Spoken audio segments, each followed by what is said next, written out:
Rencontre amoureuse qui marque ne commence pas par une phrase. Elle commence avant les mots, avant même le regard. Elle commence par l'odorat. Tu entres dans un lieu. Rien d'exceptionnel en apparence. Des gens, du bruit, des mouvements. Et soudain, quelque chose te traverse. Une odeur. Pas forcément un parfum identifiable. Un mélange de peau, d'air, de tissu, d'instant. Tu ne sais pas encore qui c'est, mais ton corps, lui, sait déjà. L'odorat ne demande pas ton avis. Il agit directement sur la mémoire émotionnelle, sur l'instinct. C'est le seul sens qui ne négocie pas. Il dit simplement attention, quelque chose d'important est là. Tu n'as pas encore levé les yeux, mais déjà ton attention a changé. C'est ça une rencontre qui commence vraiment. Puis vient la vue. Tu la vois, ou tu le vois, pas comme on regarde tout le monde. Il y a un détail qui accroche, la façon de se tenir, une lenteur dans les gestes, une assurance calme, un sourire qui n'est pas offert à tout le monde. La vue ne crée pas l'attirance seule, elle confirme ce que l'odorat a déjà déclenché. Tu observes une posture, un regard qui ne fuit pas, une présence qui ne cherche pas à impressionner, et sans t'en rendre compte, tu ajustes la tienne.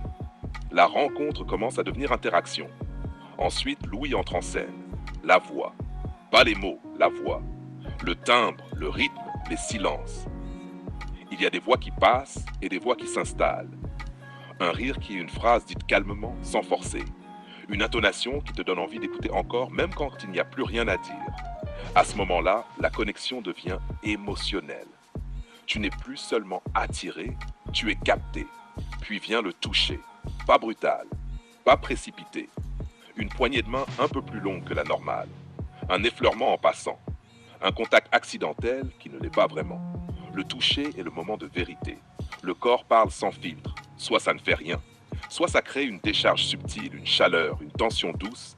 Et si cette sensation apparaît, elle reste, longtemps, parfois toute une vie. Et enfin, le goût, souvent sous-estimé, pourtant fondamental. Partager un café, goûter la même chose, offrir un fruit. Ce n'est pas l'aliment qui compte, c'est le rituel. Le goût ancre la rencontre dans la matière. Il transforme un moment abstrait en souvenir précis. Des années plus tard, une saveur peut te ramener exactement à cet instant, à cette personne, à cette atmosphère. Quand les cinq sens s'alignent, la rencontre n'est plus banale, elle devient expérience, une empreinte. C'est pour ça que certaines rencontres restent gravées sans qu'on sache expliquer pourquoi. Ce n'est pas parce que la personne était parfaite, c'est parce que tous les sens ont été touchés. L'odorat a ouvert la porte, la vue a installé l'aura, l'ouïe a créé l'émotion, le toucher a scellé la connexion, le goût a figé le souvenir. Une rencontre amoureuse impactante n'est pas un discours ni une stratégie, c'est une chorégraphie sensorielle. Et ceux qui comprennent cela ne cherchent pas à séduire avec des mots. Ils créent des moments. Ils laissent une trace. Parce qu'en amour, on n'oublie jamais ce que l'on a ressenti avec tout le corps.